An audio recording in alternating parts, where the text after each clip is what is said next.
কি ট্রেলারটা দেখে মুখে জল আনতে পারলাম কি? তো দেখো ঝটপট করে, লোভনীয় না জিনিসটা? কষা কষা মাটন কষা।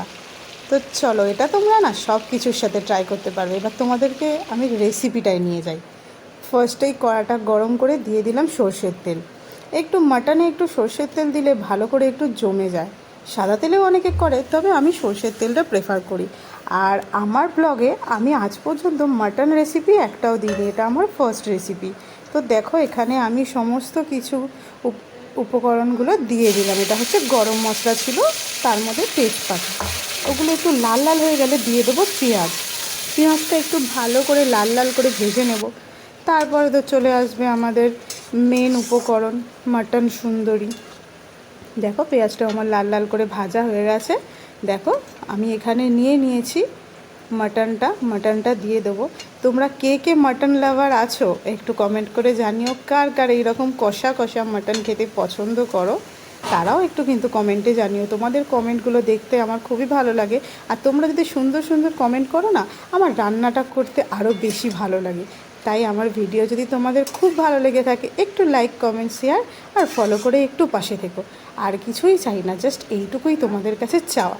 তোমাদের সাথে কথা বলতে বলতে দেখো আমার মাটনটা দিয়ে একটু নেড়ে চেড়ে নেব ভালো করে। আর মাটন যেন তো হতে একটু সময় লাগে। তারপরে দেখো এটাকে আমি ভালো করে নেড়ে চেড়ে ঢাকা দিয়ে দেবো। প্রায় মিনিট 10 আমি ঢাকা দিয়ে রেখেই দিয়েছিলাম, একটু হালকা আছে যাতে কিছুটা সেদ্ধ হয়ে যায়। তারপরে দেখো ঢাকনাটা খুললাম, পুরো লালচে লালচে ভাজা হয়ে গিয়েছে। এখনই দেখে কত সুন্দর লাগছে না? কই মাটন লাভাররা সব কোথায়? তাড়াতাড়ি জয়েন করো আমার পেজে। দেখো মাটনটা লাল লাল করে এখানে ভাজা হয়ে গেছে।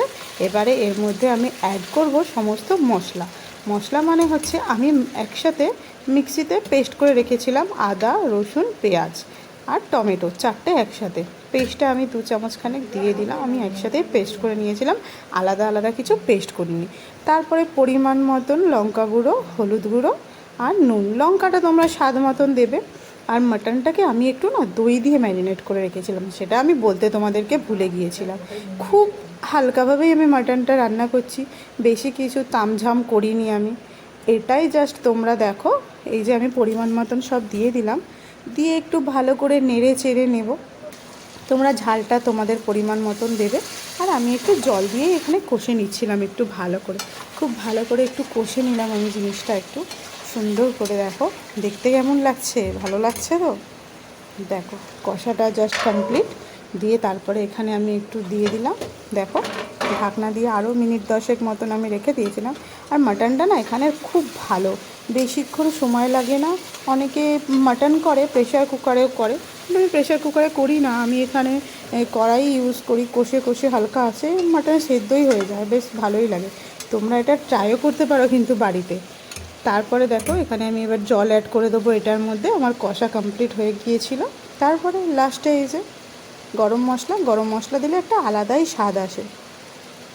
জাস্ট কমপ্লিট হয়ে গেল আমার মাটন কষা। এটা ভাত দিয়ে বলো, রুটি দিয়ে বলো, পরোটা দিয়ে বলো, পোলাও দিয়ে বলো, সব কিছুর সাথে ভালো লাগে। আমার ভিডিও, আমার রান্না যদি তোমাদের ভালো লাগে, ছোট্ট করে একটু কমেন্টে আমাকে জানিও। টাটা, দেখা হবে নেক্সট ভিডিওতে তোমাদের সাথে। তোমরা সবাই